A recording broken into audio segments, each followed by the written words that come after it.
journey into the macabre, where reality blurs with nightmares.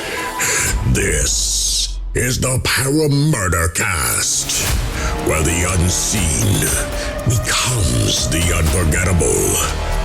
Now to your hosts, Dave, Daniel, and CJ. Let the horrors begin.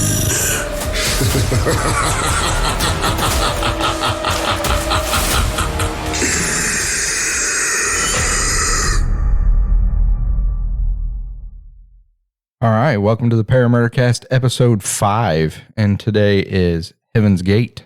I'm your host, Daniel. I'm CJ. I'm David.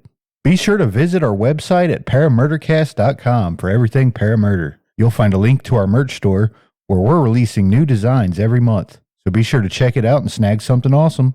If you'd like to support the show, click on the Patreon link there as well to subscribe. We're creating bonus content just for our patrons each month. You could also find a donation link at the bottom of the episode information section on your favorite podcast platform. Every bit of support goes directly towards making the show even better. Y'all ever joined a cult? Would you join a cult? No. How would you get out? I don't know, actually. I might be susceptible to a cult. I've never joined a cult, but I could totally join a cult. I've never joined a cult. Nobody would invite me. I would totally join a cult, especially if they had nice uniforms. Uniforms. Yeah. It's all about the uniforms. We talked about this, man. He is he's into the swag. You could definitely trap him if you were just like at a festival and had a really cool outfit. You were like, yo, dude, you want to join? Here's our outfit. But it's funny because I wouldn't join for like the theological reasons that normal people, like I wouldn't be indoctrinated. I'd be like, this is all BS. Dude, this shit looks dope. But y'all got some really nice uniforms. Got Taco that drip. Tuesdays, dude. Spaghetti on Saturdays. Room and board. You're in, dude. Fucking let me in there, dude. Zoltan. You can have all of my $12. Just give me a jacket. I'll hold the door open. I don't think I would join. I don't think I would join, man. I'm not really into the cultish point of view. At least most of them you look up nowadays, how they recruit people. I'm like, I don't think I would fall for that. I wouldn't be susceptible to the fucking I'm too bullshit. I don't necessarily always think outside the box. I just think my box is a little bit bigger. Oh yeah? Yeah. Big box. Big box. All I'm saying is if you start a cult, you need uniforms. They did it, but they did it at the end. Would that let you down? No. No uniform to at least they had the concept drawn up for the uniforms. They knew it. They had an idea. What if you joined a cult right before that cult gets like dismantled?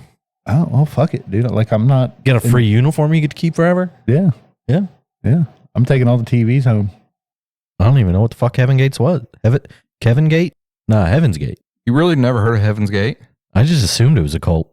Is this really your first introduction to Heaven's Gate? Maybe. I can't remember. Nah, it'll probably be one of those things. It has to be something. I'm sure you've probably heard of it. I don't listen to that much stuff. You don't listen to hip-hop? I don't do a lot of research. So what cults do you know about? If you had to think of a cult right off the top of your head, which ones do you know about? There was this one with this store. Can't remember. Goodwill's a cult? Was it Hobby Lobby? Hobby Lobby cult? No, that doesn't sound right. They could be a cult. I can see it. Do you really know of one, though? I don't know. Is Scientology a cult? Yes. Yeah. Scientology is definitely a cult. I know. Yeah, they're definitely a cult. I know the name L. Ron Hubbard. That's Scientology. That's about it. Yeah. You've never heard of Jonestown? Nope. Really? Oh, man, this is going to be exciting. We're not only introducing him to a lot of paranormal stuff, but he's getting introduced to all the juicy cults, too, man. You want to join my cult? You going to make one? You just said you weren't in a cult. You've never been in a cult. Because no one will join my cult. What's your uniform look like? Uniform guy? It's in concept. Black hoodie, blue jeans. It's the merch from our merch store. It's not a very good sneakers uniform. It's our merch. Oh, that would be dope, dude. Yep. If you want to join the cult, just buy some merch. If we get a bunch of people to send in pictures of them in fucking our merch, man, I'm going to make like a cult page and just start posting some people who want to share their photo. I can tell you how this Heaven's Gate got formed. You ready to get into it? It's a juicy story, man. I'm excited. Well, before we jump into Heaven's Gate, let's go ahead and give a shout out to the listener who requested it, and that is Lauren. Thank you, Lauren. We appreciate you for the Heaven's Gate suggestion. Yeah, Dave's very excited about it. Well, let's get into it. Let's get to CJ and let's start learning about Heaven's Gate. I'm excited for him to figure some stuff out too. To understand Heaven's Gate, we must first understand its enigmatic leaders, Marshall Applewhite and Bonnie Nettles, which, by the way, that's some good cult leader names. Right? I can see how that was formed. But anyway, Marshall Applewhite was born on May 17th, 1931, in a small, dusty town of Spur, Texas. His upbringing was steeped in religion. His father was a Presbyterian minister who instilled in him a deep sense of faith and spirituality. Yet, despite this religious foundation, Applewhite's life was marked by turmoil and uncertainty. After completing high school, Applewhite attended Austin College in Sherman, Texas, where he earned a bachelor's degree in philosophy in 1952. His interest in the big questions, life, death, and the nature of existence, were evident even then. He considered following in his father's footsteps by enrolling in a seminary, but Applewhite's path soon took a different turn. He served briefly in the U.S. Army, where he experienced the regimented life of a soldier, an experience that would later influence the strict discipline he would impose on his followers. After leaving the military, Applewhite returned to civilian life and pursued a career in music, a passion he had nurtured since childhood. He found work as a music teacher at the University of Alabama and later at the University of St. Thomas in Houston. His charismatic personality and talent for teaching earned him the respect of his students, but his personal life was in disarray. Applewhite struggled with his sexual identity in an era when homosexuality was highly stigmatized, particularly in the conservative environments where he lived and worked. His internal conflict and the societal pressures of the time contributed to a mental breakdown that led to his departure from the University of St. Thomas. His life spiraled further into uncertainty, with Applewhite feeling increasingly lost and disconnected from the world around him. So he lost both of his jobs, I think, just due to the fact that they said that he had relationships with male students. I mean, could you imagine in that early era having to deal with being homosexual in Texas? Oh, yeah, especially in Texas. Jesus, they'd probably burn you alive. Yeah, it was definitely something that caused him an immense amount of issues with working. So other than that, everything I could find on Marshall stated that he was actually a really good teacher. Like, all the students really liked him. He seemed well respected by all of them. They all said that he was a good educator, aside from the fact that both of his jobs were forfeited from relationships with male students. On the other hand, I think if you're a teacher, you should not have a relationship with a student. Oh, for sure. Anyway. I agree. Yeah, for sure. I mean, but it's also, like I said, it's just twofold because, I mean, you're in Texas in that era. In the 60s? Yeah. Oh my God.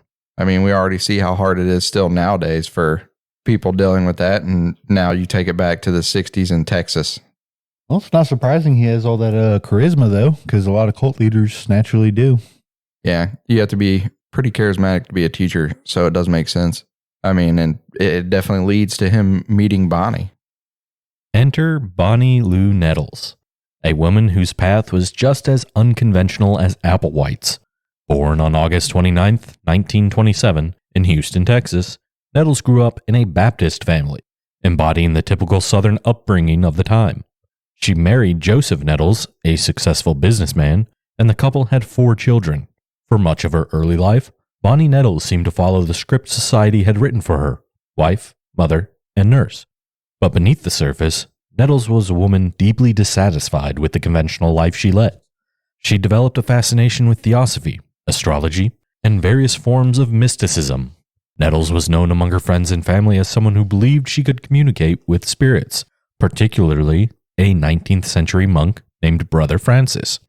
Her interest in the occult and her belief in biblical prophecy set her apart from those around her, and she began to see herself as someone destined for a higher purpose. In 1972, the paths of these two restless souls crossed in a Houston hospital.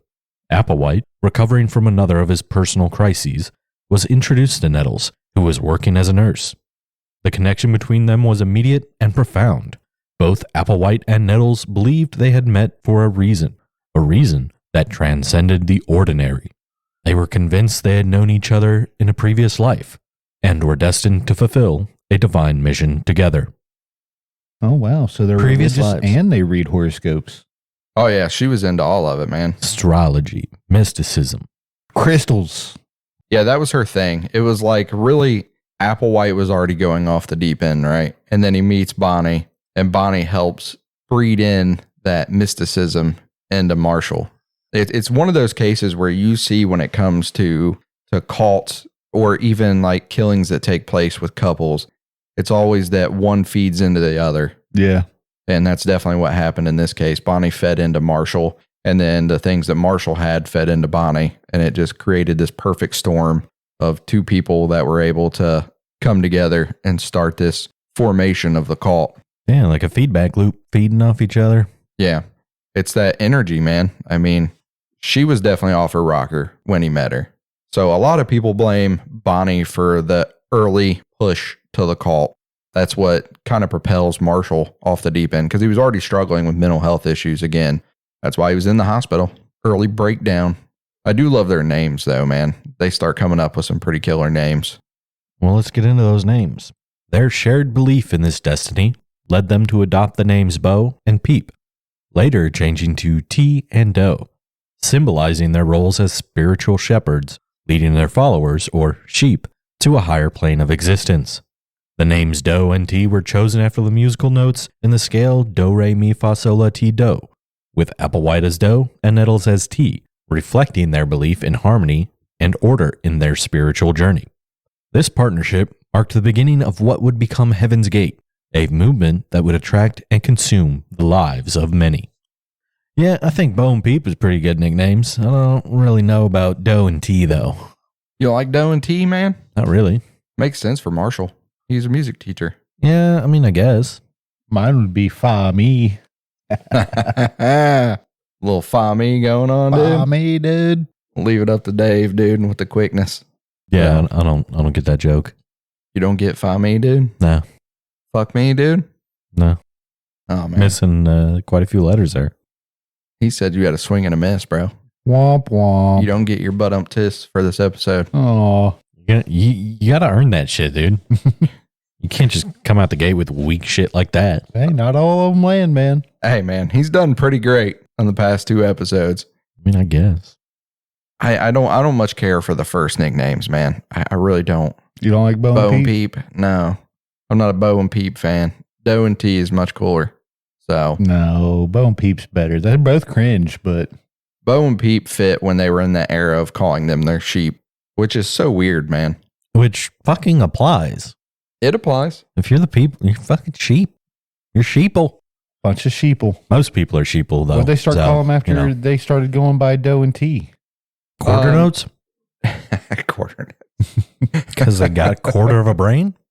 Probably. No, a lot of their followers are actually quite intelligent. It's just that thing, man, of like it's the era, right? There's intelligence and there's wisdom. You could be a genius, but if you're led down the wrong path, you're not that wise. And it's also a lot to do with that era. People were way more susceptible to religion and molding people into thinking that you're the return of Christ or you're something biblical. Yeah, Right. this is before the internet too, so this is like stuff of magazines and newspapers, Yeah, how do you get people to join your cult? of literal Just VHS flyers? tape. I think they had VHS tapes. They do that later. I mean, this is just during the era of, hitting the pavement, man, going corner to corner and store to store. That's true. They got a website Knock, eventually. knock, knock. So. Hi, Yeah. would you like to join my cult? That's pretty much it, man. Like I put in there some of their tactics. They used a pretty smart tactic early on. So we'll go over that here shortly. But I mean, all the cult leaders from that era, you know what I mean? You have Jim Jones and Jonestown. You have Marshall Applewhite and Bonnie. There's quite a few cults in that era. And they all got their start up from pushing some kind of religious agenda.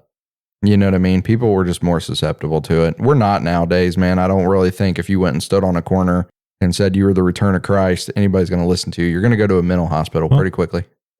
For 3 easy payments of everything in your bank account, you can move on to the next life.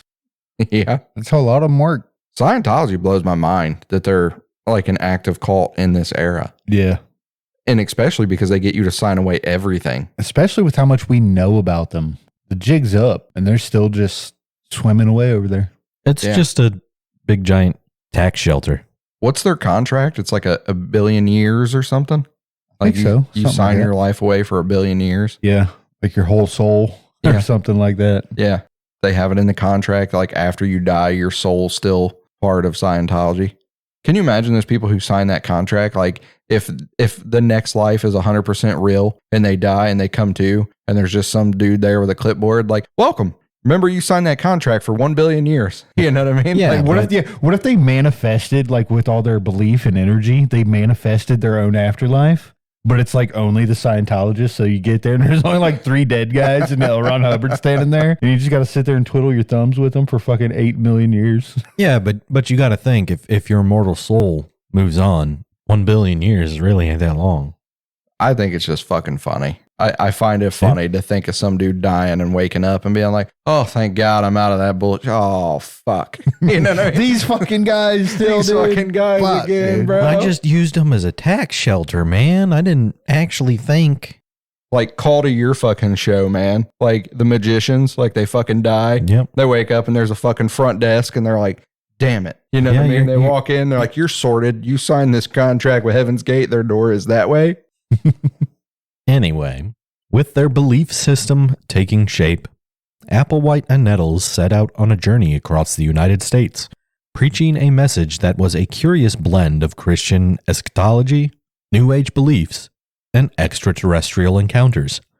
They claim to be the 2 witnesses mentioned in the book of Revelation, sent to Earth to prepare a select group for ascension to the next level, a heavenly realm beyond the physical world. In the early days, their teachings were fluid, incorporating elements from a variety of spiritual and philosophical traditions. They spoke of an imminent apocalypse where only those who followed them would be saved. The pair began to attract followers, people who were disillusioned with mainstream society and seeking answers to life's deeper questions. These early followers were drawn by the promise of spiritual enlightenment and the charismatic leadership of Applewhite and Nettles. During their speeches, Bonnie and Marshall employed a clever sales tactic. Rather than holding a traditional Q&A session at the end of their talks, they provided attendees with a number to reach out for further questions. This strategy created a false sense of agency, making participants feel they could inquire on their own terms while also ensuring that any questions asked would come from individuals they could potentially recruit. This approach not only generated leads for recruitment, but also reinforced the allure of their message, as it gave attendees a sense of control in their engagement with the group. See, that's what I'm talking about, man. It's actually really clever. Innovation. I mean, it's a smart tactic, man. You know, most people want to ask questions right then, right? If you just listen to this whole speech on entering the next level from 2 people that are talking and claiming to be, you know, the 2 witnesses from the book of Revelation, you would have some questions at the end. But instead of answering those questions, they really just had people come up and were like, hey, here's my number. If you want to ask questions about that, give us a call. That's actually brilliant because they're isolating them from like the group talk of the answers. So, you know, if somebody tries to bring out a criticism or something like that, it's also like a good way to just dodge their questions completely. Correct. And it allows them to not be called out as well. You know what I mean? They can't be called out in a big setting. Yeah. You know, nobody can go, hey, this is bullshit. They just end it, give numbers. And then the people who thought it was bullshit right then, they're never going to call, so they don't even have to worry about them. Mm-hmm. They only have to worry about the people that were buying into it a little bit during the conversation. And then let's say you and me go there and you call bullshit, but I'm going to give him a call. I'm not going to have you sitting there right next to me telling me, dude, you're a fucking idiot. Don't call him. Yep. I'm just going to call them in the privacy of my own place. Yeah. It was a very smart sales tactic, man. You know, they kind of use that nowadays in leads, you know what I mean? Making new leads. And they implemented that really quickly in their recruitment strategy. And it worked out really well for them, too. So one of their earliest recruits was Terry Nettles, Bonnie's daughter. Terry, who was a teenager when her mother became involved with Applewhite, initially tried to understand her mother's newfound beliefs. However, as Bonnie's dedication to the movement grew, Terry began to see less and less of her mother. The group's teaching required complete separation from all earthly ties including family, and Bonnie's relationship with her children became increasingly strained. Eventually, Terry would lose almost all contact with her mother as she fully immersed herself in the mission she believed she had been chosen for. Another earthly follower was John Craig, a well-educated man in his 30s who had grown disillusioned with his career and personal life. Craig, who came from a successful background in business, found himself drawn to the group's promise of a higher purpose. Like many others, he abandoned his former life, leaving behind a promising career and a family who could not understand why he would choose such a path. For Craig, the promise of transcending the mundane realities of life was too powerful to resist. There it is. Give up all your earthly possessions. Yep. Everything you own will become mine. Yeah, so they were really dedicated to their movement early on. If you actually look at their early adventures around the U.S. while they were trying to get recruitment going, they actually barely made money. A lot of times they either had to steal what they were eating, they had to work side jobs, but a lot of the times, man, they lived off just a loaf of bread. Got what you got to do. Yeah, I'd steal to eat. So they were really dedicated to this. I mean, to just be able to be like, all right, we're just going to have a loaf of bread and some water, and that's all we have. I mean, that shows dedication. If you want to make people believe in you, this is a really easy way to make people believe in you. You're following somebody that's willing to also give up everything and just live off of some bread and water. It's going to make you convinced that they really believe the message that they're selling. By 1975, Applewhite and Nettles, along with their growing group of followers, had begun traveling across the country, holding meetings in small towns and big cities alike. Their message resonated with those who felt alienated from mainstream society, particularly in the context of the turbulent social changes of the 1970s. The counterculture movement, with its emphasis on alternative lifestyles and spirituality, provided fertile ground for their ideas to take root. One significant event during this period was a gathering in Waldport, Oregon, where Applewhite and Nettles delivered a lecture to a group of about 200 people. This event marked a turning point for the movement, as it resulted in a significant number of attendees abandoning their families and possessions to join what they believed to be a once-in-a-lifetime spiritual journey. Among them was David Moore, a young man who had been living a transient lifestyle, searching for meaning. Moore was captivated by the idea of leaving behind the material world to seek spiritual fulfillment. He, like many others, saw Applewhite and Nettles as messengers of truth, offering an escape from the chaos of the world. Hippies. That's exactly what it is, man. Yep. 1970s, people started looking for that spirituality. The hippie movement was a big deal. And I mean, they played right into that movement. They were able to kind of swoop in right during the major boom of the hippie era. Yeah, because everybody's all, free love and spiritual, trying to figure out new things. On the other hand, when anybody says hippies, I just start playing REO Speedwagon in my head. I love REO, so I'm okay with that. I just think of Cartman from South Park. Good morning, Vietnam. Robin Williams. Anyway, as more people joined, the group began to refer to themselves as the class, with Applewhite and Nettles as the instructors. They adopted a strict hierarchical structure, with new recruits expected to follow the orders of more senior members without question. This structure reinforced the group's insular nature, as members were encouraged to sever all ties with the outside world, including their families and former friends. The goal was total commitment to the cause, preparing for the eventual ascension to the next level. The next level. That sounds so sick. I know. Next level. What's up, class? Today we're studying for the next level. You will be graded on this. So, I mean, they changed their structure pretty quickly. And the cool part, I guess, the one upside to the Heaven's Gate cult was that if you actually... He'd join this cult. Well, if you actually started to move away from the cult, or you started to speak against them, they would actually pay you to leave. So they were really quick to try to get naysayers out of the group before it kind of infected the entirety of the group's mindset. So if you came to one of Applewhite's speeches and you were a cult member and you were like, no, I don't think I agree with it, they would just pull you to the side and be like, hey man, here's some money. get the fuck out. Pound pavement, dude, get out of here. Kick rocks. Exactly. They would get you out just as quick as they could, which is another smart tactic, man. And one that you actually don't see employed in a lot of other cults. Like if we'll get to Jonestown, but there's plenty of tapes of people naysaying against Jim Jones, but instead of them paying you to leave, he just beat the shit out of you. Yeah. Yeah. I mean, they had like public fights and shit and just made people get their ass whooped for speaking out against him, which caused his membership to like dwindle when he actually moved to Jonestown. So it's a smart tactic employed by Marshall and Bonnie to just be like, here's some cash, get the fuck out of here. And if you think about it, it makes everybody else look at you like, man, they're willing to give you money and send you on your way. So why would we have any reason to think that they're wrong? You know what I mean? It gives you that false sense of you're not being, brainwashed and held captive. As the group's ideology became more defined, so too did their practices. Applewhite and Nettles introduced increasingly strict rules designed to prepare their followers for the transition to the next level.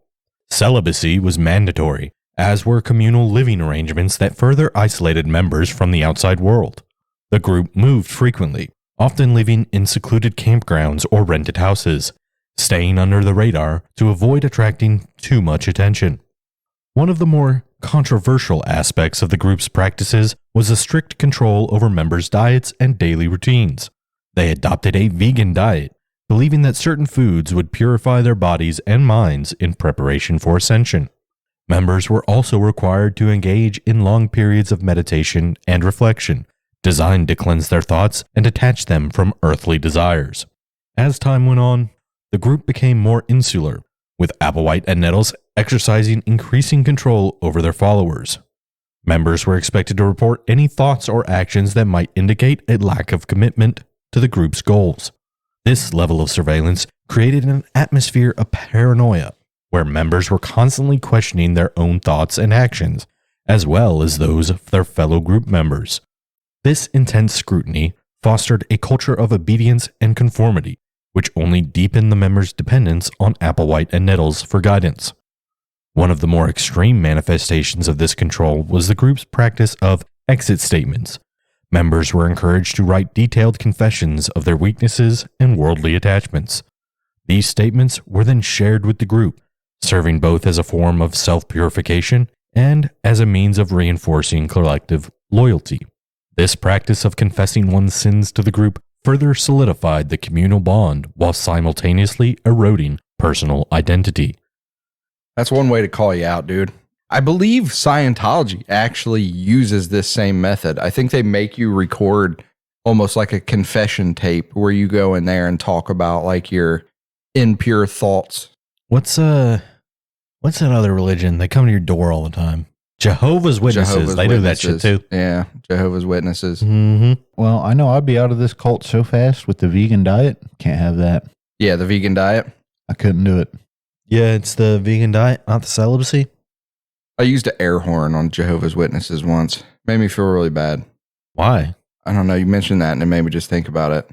I was living over here in this house. You heard some of the shit they do to their members? Yeah. Well, I was living in the house around the corner from where we're at now, and they kept coming to my door like every other day. And I answered it the first 2 times, right? And I did it like really nicely. I answered the door like, hey, I'm not interested. Keep moving on. I appreciate you stopping by, and I'll take your pamphlet and I'll take a look at it, which That's really I just threw it away. You know what I mean? But I take the pamphlet. I tried to be nice, right? Yep. But then they came back by and they knocked again the next day. And I was like, man, this is pissing me off. And I answered the door and I'm like, hey, please don't come back. Thanks. And I shut the door. And then they came back like a week later. And it was like the same 2 kids on a bicycle. And I had one of those air horns with like a little bit of air left in it. So I literally just opened the door and just pointed it and just fucking let it go. Well, all you got to do is put a no soliciting sign in your window, and then you're free to call the cops on them immediately. Well, it's like I have other stuff that came to the door that I appreciated. It's like take a fucking hint. You know what I mean? When I open the door and I go, hey, the first time I was being nice, the second time I'm telling you to fucking piss off. The third time I just opened the door and I used the air horn and there's oh yeah. The fucking look you just gave me, dude. Well, those two kids, man, they about fell off that fucking porch. Then I felt really bad because they fucking stumbled back. It spooked them because it was just aggressively loud. So when I just opened it and blew it right in their face, and they both like stumbled backwards and almost off the porch. And then they just looked at me like I was one of the cruelest human beings to walk the planet. And they picked up their bicycles and pedaled off. They didn't even say a word to me, man. They just pedaled off. I never seen them again. They never came back. Hey, it worked. Yeah. Oh. Yeah, got my results, man. Oh, no. I try not to be mean to people, but there's only so much you can take. So, as the group solidified its beliefs, their teachings became more rigid and dogmatic. Applewhite and Nettles began to describe themselves as the only true path to salvation, dismissing all other religions and philosophies as false. Their cosmology was a blend of Christian eschatology and New Age ideas, heavily influenced by science fiction, particularly the idea of extraterrestrial beings guiding humanity's evolution. Applewhite and Nettles referred to themselves as the Two, drawing parallels to the characters of the same name from the TV series The Invaders. They began to teach that they were representatives from the kingdom of heaven, sent to earth in human form to guide their followers back to the true source of life. The influence of popular culture, especially science fiction, was evident in the group's teachings and practices. Applewhite and Nettles were avid readers of science fiction literature and incorporated elements from books such as Stranger in a Strange Land and Childhood's End into their beliefs.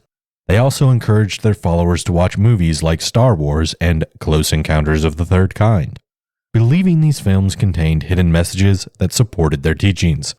This blending of science fiction and spirituality created a unique belief system that was both futuristic and deeply rooted in ancient religious traditions. This is where you might get me. You start taking me to a cult. It's like, bro, you got to watch Star Wars. I might fall for it. That's strike two. This dude's totally joining this cult. Yep. I'm not joining the cult. 100%. I think he is. If you lived back there, you would have totally joined Heaven's Gate. I'm just saying, dude. You feed me and turn on Star Wars. I'm just saying, man. I might hang out for a few minutes. I'm just saying, man. Like broccoli again, dude? When can we get some cheeseburgers? New Hope, bro? Okay, I'll hang around for a few minutes, man. Yo, you guys seen this part? And he's like, yeah, this is what's going to happen to us. Do you know Han shot first? Yeah. Actually, our old Wi-Fi name used to be Han Shot First. Ooh. I thought that was Doug's. We had it for forever, too. Oh, yeah? Yeah. When we were down in Cincinnati area, that was our Wi-Fi name. If you remember, it was Han Shot First. No, yeah, I know. I just thought Doug came up with it first. So Doug, if Doug's neighbors are listening, password is Han Shot First for his Wi-Fi. And it is not anymore.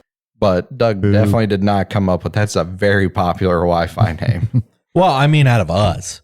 Just like I didn't come up with Panic at the Cisco, but that's an awesome name. Yeah, out of us, that was definitely, I think, Doug. And I was just trying to think of a Wi-Fi name, and I went with it. Yeah, I'm a big fan of our current one, Panic at the Cisco. Yeah, I'm a big fan of the password to Panic to the Cisco. Panic to the Cisco? Do you even know the Wi-Fi? Of course I do. Do you? Yeah, I'm the one who set it up. Then what is it? This fucking guy. Hey, entrapment. No, you. Anyway, Daniel's definitely joining the cult at this point. Maybe. If they're Star Wars. So, in the early 1980s, the group experienced a major crisis when Bonnie Nettles was diagnosed with cancer. Despite their belief that she was an eternal being, Nettles succumbed to the disease in 1985. Her death was a devastating blow to the group, challenging the core of their beliefs. Applewhite, who had always seen himself as the junior partner in their divine mission, was now left to lead the group alone. He interpreted Nettles' death as a sign that she had ascended to the next level ahead of them, and that he and the rest of the group would soon follow. Following Nettles' death, Applewhite's teaching took on a darker tone.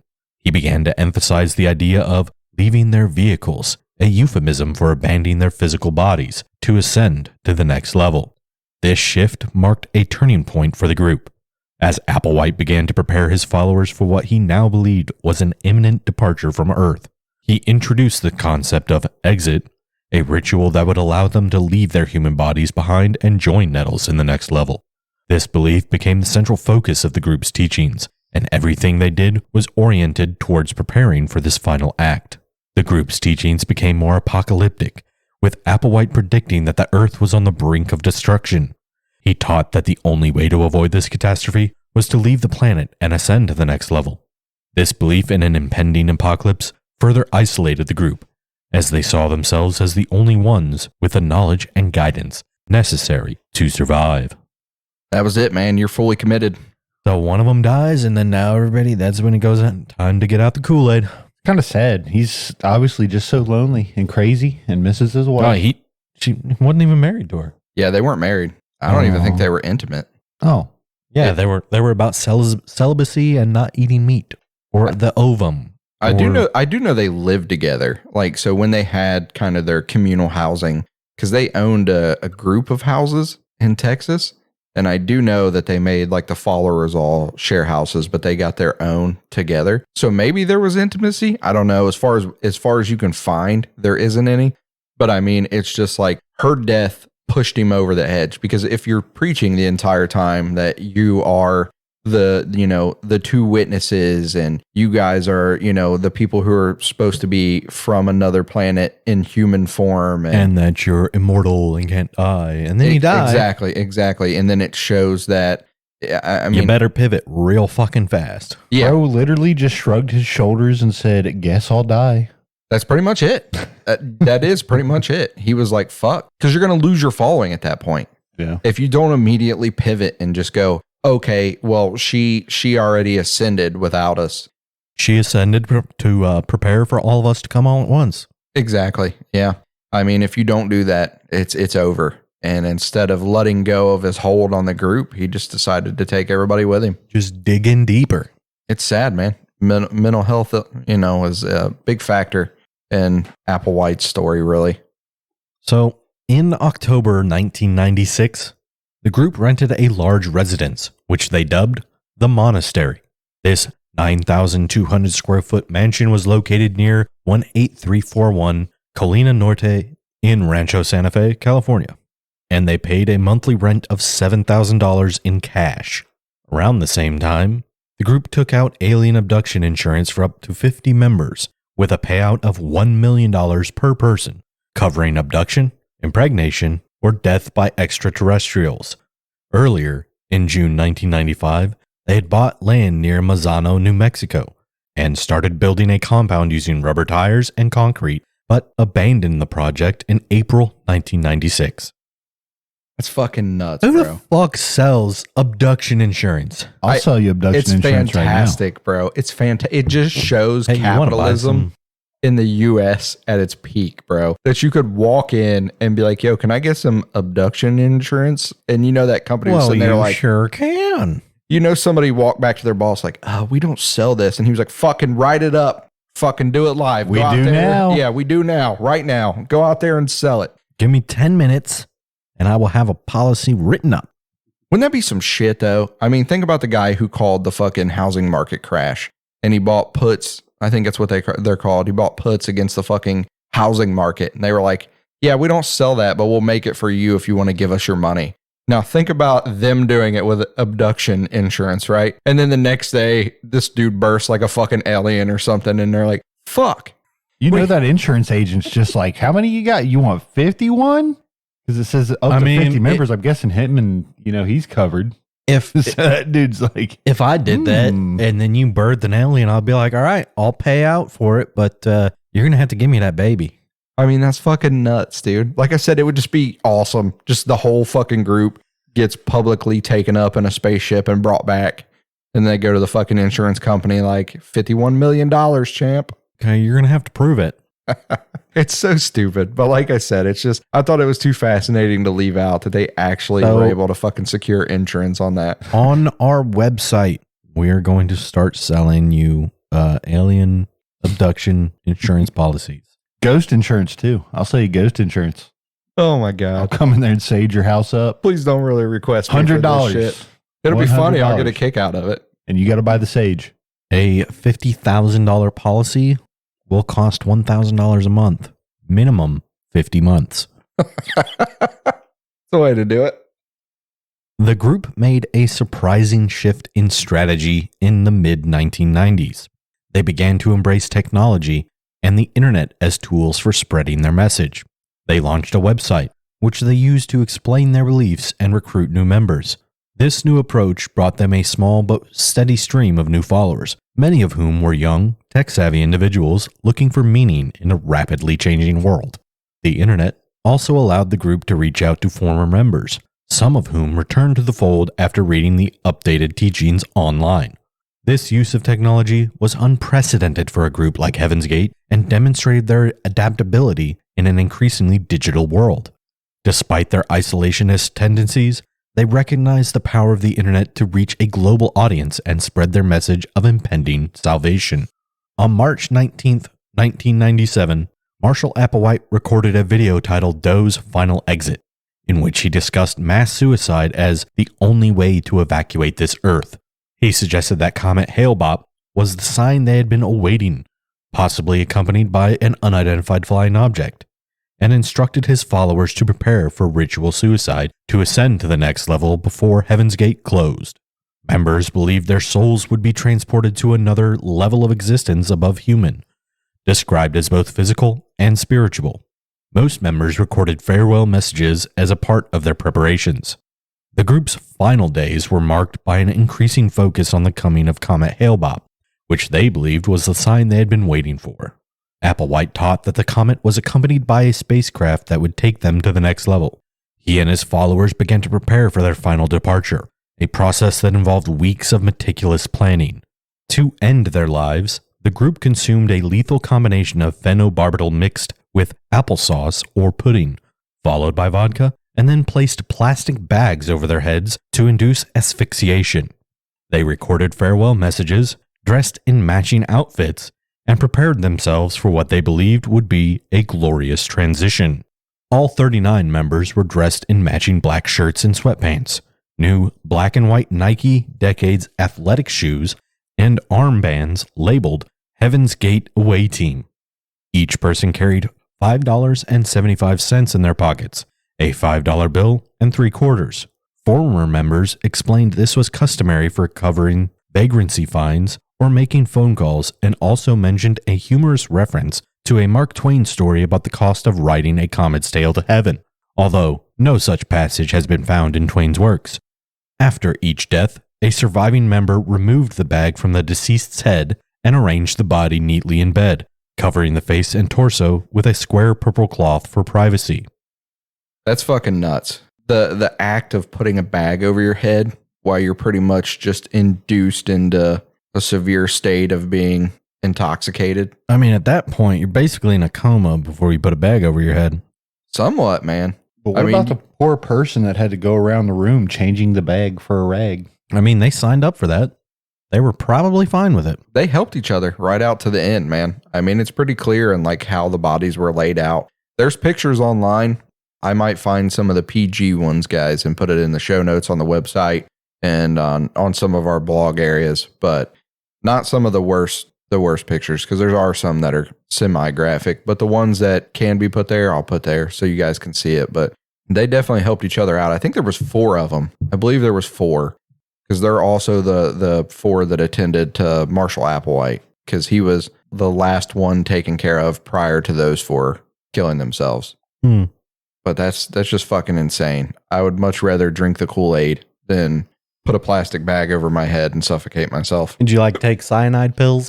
I would rather do the cyanide fucking laced Kool-Aid than put a bag over my head. Yeah, I would absolutely take that way. I don't think I want to get really high and then drink a bunch of vodka and put a plastic bag over my head. Not in on it. Not in the slightest. The 39 individuals, 21 women and 18 men, aged 26 to 72, are believed to have died in 3 groups over several days. Reports vary, but the suicides occurred in clusters of 15, 15, and 9 between March 22nd and March 26th, 1997. Among the deceased was Thomas Nichols, the brother of actress Nichelle Nichols, known for her role as Uhura in the original Star Trek series. Applewhite was one of the last to die, with the final 2 members discovered with bags still on their heads and without the purple cloth covering. Before the final suicides, similar packages containing videotapes and farewell messages were sent to various current and former group members, as well as one media outlet, the BBC. One recipient of these packages was Rio D'Angelo, who received it on the evening of March 25th. The package included 2 VHS tapes, one featuring Doe's final exit, and the other with farewell messages from the followers. It also contained a letter stating, "We have exited our vehicles just as we entered them."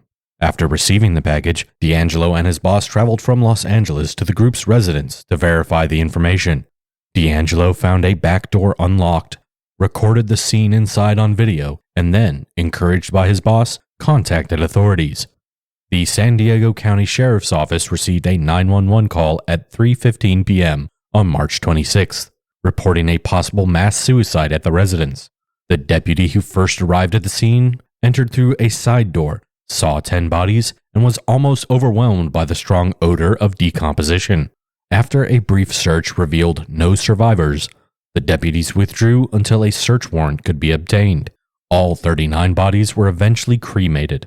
In the aftermath of the suicides, media coverage was intense, with many struggling to understand how so many intelligent, capable people could choose such an end. The event became a defining moment in the public's understanding of cults and the powerful influence of charismatic leaders. The group's use of the internet, as well as their blend of ancient religious beliefs and modern technology, made them a unique and unsettling phenomenon in the history of American religious movements. The website they created remains active to this day, serving as both a testament to their beliefs and a grim reminder of the dangers of absolute faith in a single leader. It is maintained by former members who believe that the teachings of Heaven's Gate should be preserved for future generations. In conclusion, Heaven's Gate was a tragic example of the power of belief and the human search for meaning in a confusing and often indifferent world. The group's story is a cautionary tale about the dangers of charismatic leadership and the allure of absolute certainty in a world filled with uncertainty. Can you imagine the smell inside that house? Oh, it had to have been super overwhelming, man. Oh, 39 bodies, all in decomp. cooking Yeah. in that house? In the Texas heat? Yeah. Was this a compound in Texas? Was that No, it's in California. California? Yeah. Just as bad. Yeah, it's in California, so it's going to have a lot of heat as well. I mean, it had to have been just horrid. I couldn't imagine. Yeah, their website is still up. Yep. As of time of recording, I just checked it. Yeah. Not too long ago. It is still up and running. Who do you think's running it? I don't remember. I think they talked about it at one point in time. There's a few surviving members that still believe in Marshall Applewhite's teaching, so I assume it's one of those few that's still running it. If you actually message them, you'll still get a message back. That's creepy. There's plenty of podcasts that have messaged them and asked for the VHS tapes, which I believe have been converted to DVD now. You can find some of them online. I've seen some of them. Yeah, I am going to try to put some of the exit statements. I'll put the link from the YouTube up on some of our blogs and on our episode show notes. It might be disrespectful, but when I think of those exit messages, the Jackass song starts playing in my head. My name's Dave, and I'm jumping on a spaceship riding the tail of a comet. Everybody's going to have their own opinion on it. It might be a bit insensitive, but I don't know if I find it really insensitive to the members of Heaven's Gate. I mean, they kind of bought all in, right? There are some members that I feel really bad for in other cults. The Jonestown Massacre absolutely fucking terrifies me. The final recordings and videos and stuff from that. Oh, yeah, that went downhill fast. Yeah, that shit breaks my heart. Now, those members, I'll probably snap at you a little bit if we try to insult them, because some of them were just really in poverty, and so it was their only way of trying to survive. But Heaven's Gate, no, man, they bought all in.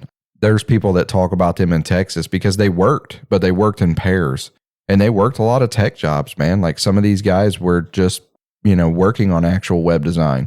I mean, their website was advanced for the time. I mean, if you look at it now, you can definitely see it's a hardcore throwback to the early 70s. Very retro website. Yeah. Or, early 80s, I think, at that point in time. Adobe Flash Player. Almost. Yeah. I mean, it's got the neon, really sparkly, and it's popping at you. Words are fucking flashing on the screen. It's all bright colors. That just makes me think of Strong Bad. But I mean, it's a hardcore fucking throwback for sure. But at that point in time, for an internet website, it was pretty advanced. And that's what a lot of the members did. They worked in tech jobs, but they all had to go in groups. That way they could hold each other accountable while they're at work and nobody else could kind of contaminate their thinking. Any of those pairs like snuck meat? Oh, I'm sure. Oh, God, I'd have to. I'd have a cheeseburger in my pocket every day. I'm sure, dude. I'm sure a lot of members did a lot of stuff. One decomposing body strangely had a cheeseburger stuffed in his front right pocket. I would catch you. And you would snitch on him? Yeah. Snitch on you. He would tattletale on you, dude. I'd split it with you. Okay. Oh, there you go. You good? And that's probably how it worked in real life. They caught the member in there eating a burger and was like, hey, man, you can't do that. And he was like, halvesies? And the guy was like, all right, I'm not snitching. Give me that burger. It's been 70 years.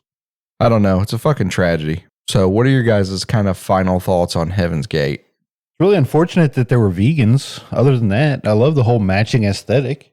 I really like uniforms. I'm a sucker for uniforms. I don't think black sweatshirt, sweatpants is really a uniform. Unless you're in like a dance group or something. Or a Russian gang. The windbreaker on. Ain't that what they were wearing? Kind of like those are tracksuits. Oh. It's a bit different. I mean, trust me, you see their pictures. They look pretty uniformed. They're twinning for sure. Twinning. Very demure. The armband is what fucking kills me. Heaven's Gate away team. Imagine all that effort God. and you show up on this spaceship butt naked. Damn it, we wore matching clothes here, I swear. So, what if they just miss? What if they died and the comet went by just too quick? They're just floating Their math out there. was off and Their spirits just shot floating by out in fucking space. Damn it. Yeah, some of them 39 must not have hit the comment. That's what I'm saying, man. You sure your math was right on that comment?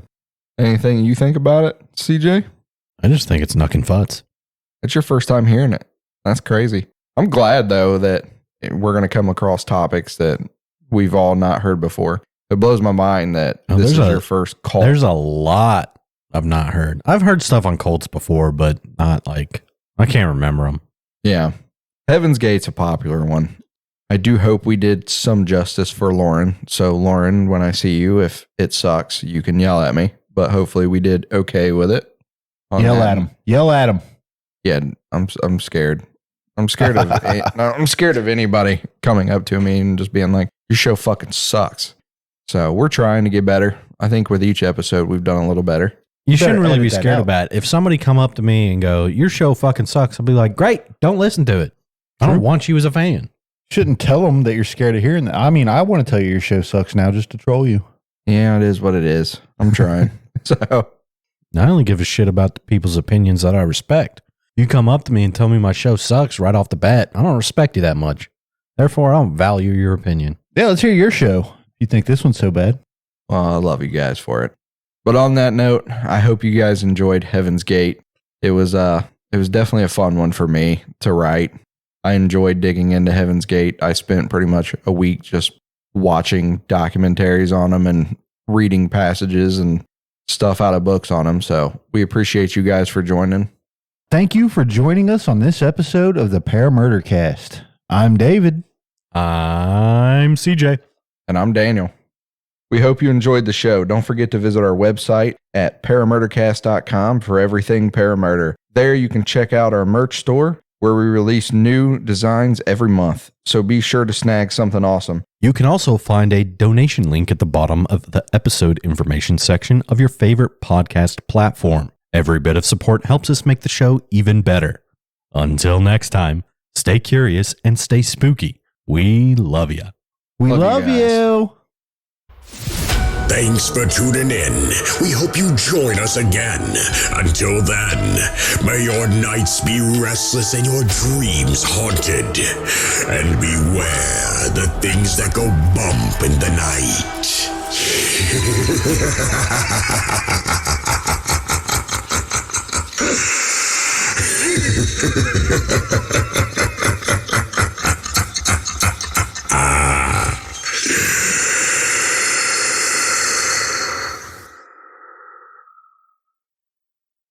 If you'd like to support the show, click on the I'm gonna fucking rage. It's just fantastic. Some of this has to be a blooper. I have to find a way to make a blooper reel. It's fantastic. All you'd have to do is get the cuts out of all the fucking shows. Make that a Patreon episode. Here's a Patreon episode where we just fucking stumble over our words all the time. 99% of it's CJ. Oh, it's fantastic. Okay. If you'd like to support the show, click on the Patreon link to subscribe while you're there. We're working on exclusive bonus content just for our patrons each month. You can also find a donation. I'm trying to go British, blokes. Jesus Christ. I can't even. Yes, I need a donation link. It's fucking fantastic. I can't even read an American accent anymore.